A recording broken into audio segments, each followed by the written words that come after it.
Hi, everyone. This is Nancy Bradshaw with Macmillan Learning. Thank you for joining us today for our third webinar series, Insights and Reporting. We are going to have Keandra Johnson speaking today.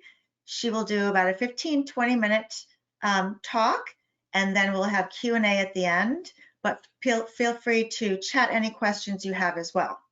So now I'd like to introduce our speaker for today, Keandra Johnson, who is a senior mathematics professor at Spelman College.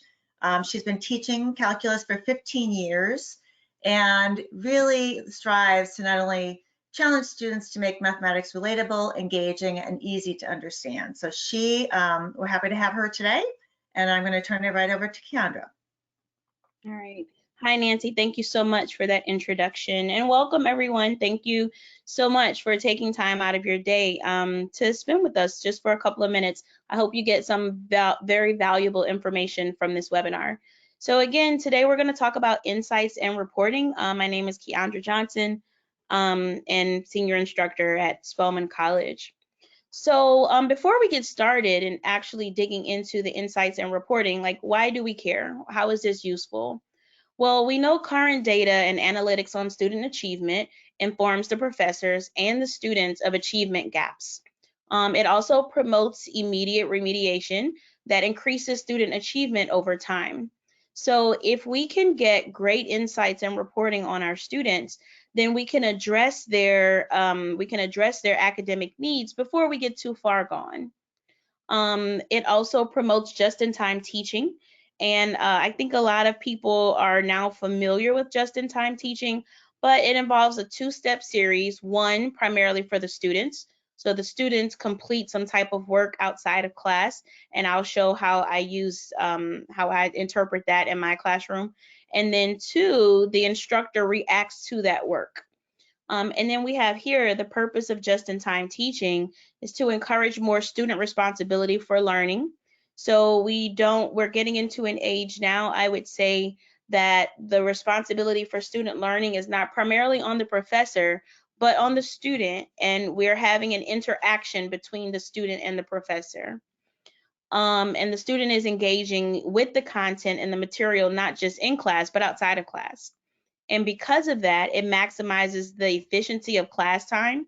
So we're able to have more meaningful conversations and discussions and interactions during class.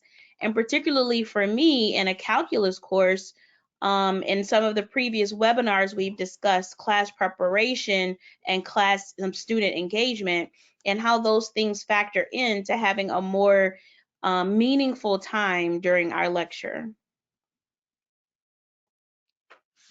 So insights and reporting. So I'm focused on student results. So what I've done traditionally is given students online homework, and I've used several different platforms in order to do that. But in most of the platforms, I've noticed they particularly just give you the final grade, right? So you can go in, you can see, okay, this student did complete this assignment, they received a 76, great. But I was missing some additional information. I was missing how long was it taking the students to do the problem? How many times did they have to do the problem before they got it right? So then in certain systems, you can actually set, okay, well, I don't want the students to do the problem more than 5 times. And so that was great. But then again, I was still like, well, the students did the problem. Did they do it 1 time? Did they do it 5 times? I wasn't able to determine. And in addition to reporting, so we have homework and we also had tests. So tests, we would typically have 3 to 5 tests per semester, depending on which course it is. But in those tests, we go a good 3 weeks to a month before we can get really good student data. And so I was concerned about this because sometimes, especially in like a calculus course where the content is so cumulative, we don't really want to wait until a month or the first or second test to determine that our students aren't exactly grasping the material. Because the material is so cumulative, we know if you fail that first test or the first assessment content, it's going to carry over to subsequent material. So when I was introduced to Achieve, I saw I was able to get some of the issues that I had with the reporting for online homework resolved. So now, how do I get immediate assessment data on student achievement? So through Achieve, there is something called a heat map, or there are heat maps, and I'll show an illustration in a second. And it gives real-time analytics, and it helps inform my lectures. Another way that that I've used to get immediate assessment data on students is using eye clickers. So during class lecture, again in a previous webinar, I mentioned I would lecture and then we would do problems together, and then I may throw in an eye clicker question. And that gave immediate feedback, not just for me, but also to the students. Because unfortunately, sometimes students don't know what they don't know until they know it. So with the iClicker question, the students would think, okay, yep, I know how to do this. Let me do it. And then they get the immediate results, and we can remediate in that moment. And that ties us back to the just-in-time teaching. So I mentioned that Achieve has a reporting feature of heat maps. And this is basically what it looks like. So again, it not only gives me what were the correct, what the student grade was or what their final grade was, but it also gives me analytics on how many times did the student complete the problem before they got it right or wrong. So we can see here, this dark green means the student got the problem correct on the first try. However, when we get over here to the red, then we can see that it took this student a couple of attempts to get the problem, to go through the problem, and they still did not get it correct. So what do I do with this data? About 10 minutes before class, I'll pull up the assessment, I'll pull up the report, and I'll look at this and I say, okay, the first thing that I'm looking for is the problem data.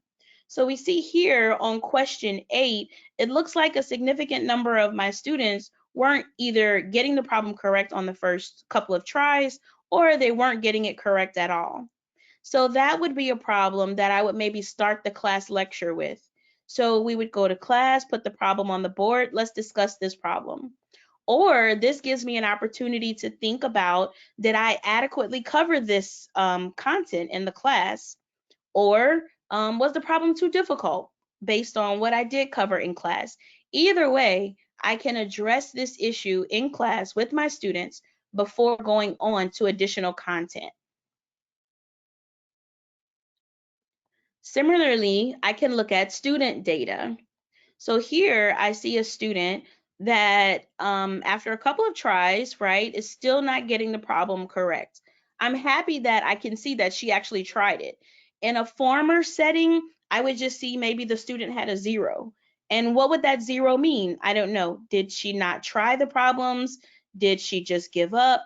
But I can see here with this heat map that she actually tried the problems a couple of times, but just didn't get it correct. And so that would give me an opportunity to consult with that student and say, you know, hey, come see me during office hours so we can look through the problems to see what your misunderstanding is. Again, I can catch this student well before the test. So what are some other reports and insights that we can get in Achieve? So this is just a snippet of a few, and I'll go into Achieve in a second and show you a couple more. So, but these are my favorites. So the heat map is my absolute favorite. I'll look at that, like I said, before class. And then when I look at further reports, we see what are the top assignments to review, and we see unit highlights. So I'm looking at the previous week's data, and these are the assignments that the students had. And I can see here the dark blue is correct after the first try. So I'm like, okay, that's not bad. Eventually correct. So they gave it a couple of tries. They didn't give up. So this speaks to the students' persistence also and determination to continue in the problem. And what about the students who got it incorrect? We see the red bar there for the students who got it incorrect. So I'm happy to see that those red bars aren't too big. And then we have the number of, or the percent of unanswered questions. So for 7-3, I see there are quite a few unanswered questions. So again, that maybe would provoke me to go to class and say, you know, hey, you guys, let's take a look at 7-3 real quick, and let's see if we need to give a little bit more attention to it before moving forward. Also, I see here under the unit highlights that I have 16 assignments in this unit or in this chapter. set, and 72% of the assignments have been completed by my students, and no one scored below a 60, so I'm happy about that. Although only 59% of the students were getting the problems correct on the first try. So I think this would attest to your personal goals. So what would you want your numbers to be here? So what I'm going to do now is to look at a little bit more of the insights, just to show you a couple more things that are available. So here again, this is an illustration of the insights that I just showed, but instead of looking at sections, this is looking at learning objectives. So we can break up the insights according to learning objectives or top assignments. The top assignments is what I showed previously. Also, if I dig a little bit deeper into the reports,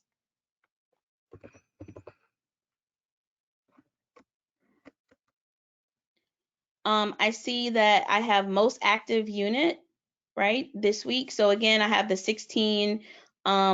Since I've created my PowerPoint, I now have 85% of assignments completed.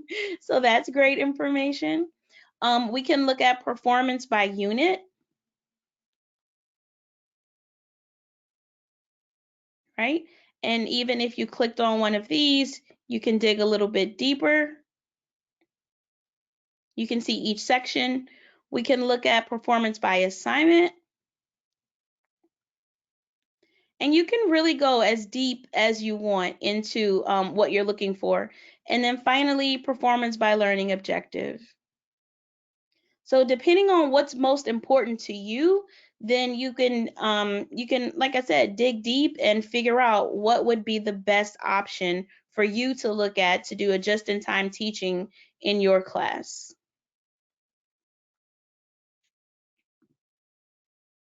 So those are some of the features that I'm using most in my Calculus 1 and 2 courses with Achieve.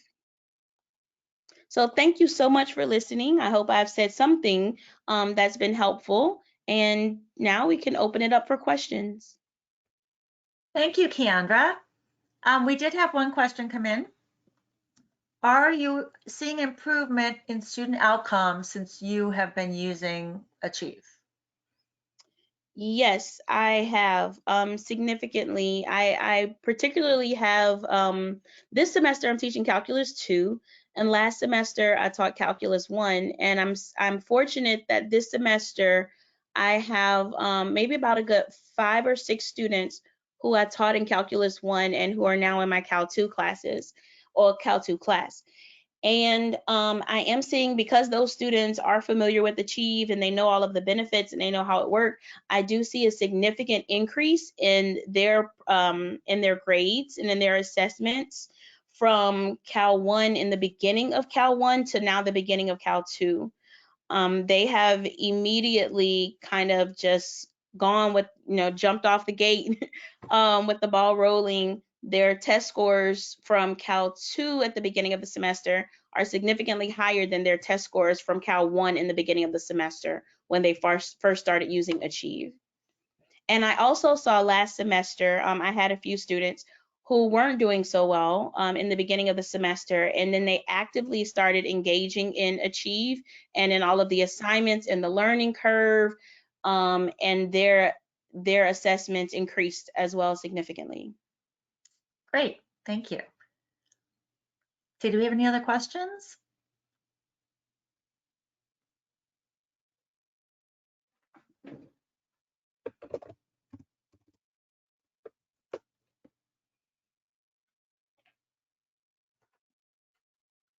Let's see.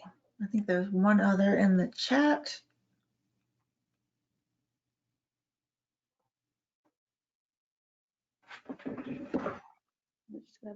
I think I see one question. Have you previously used any sort of reports to advise your teaching? I have, but not as detailed as I'm using currently. I've used some WebAssign, and I've used WebAssign and I've used MyMathLab in the past, and they both have reporting features, some great reporting features.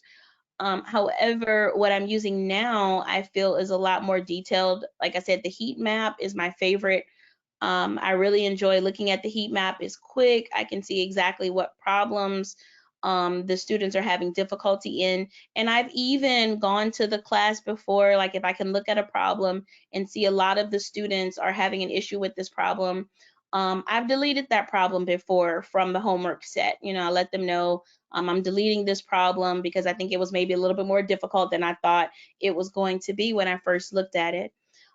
Previously, like I mentioned, I would just really look at the homework grade and be pleased that, okay, 70% of the class made at least a 60 on the homework. But I wasn't really able to go in and use that information to inform my teaching on that same day, not within the amount of time that I can do now. Okay, great. Thank you. Okay, let's see if there's any other questions. You can just put them in the chat and we can read them off and Keandra will answer them.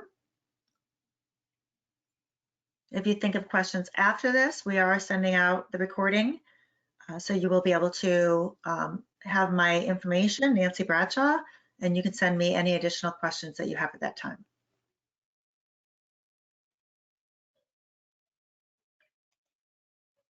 Thank you, Keandra. Thank you, Keandra, very much for speaking today. Thank you, everyone, for joining us. As I said, you will receive the recording for this webinar. Please feel free to share with your colleagues who could not come today. And thank you again for spending part of your Friday afternoon with us. All right, thank you.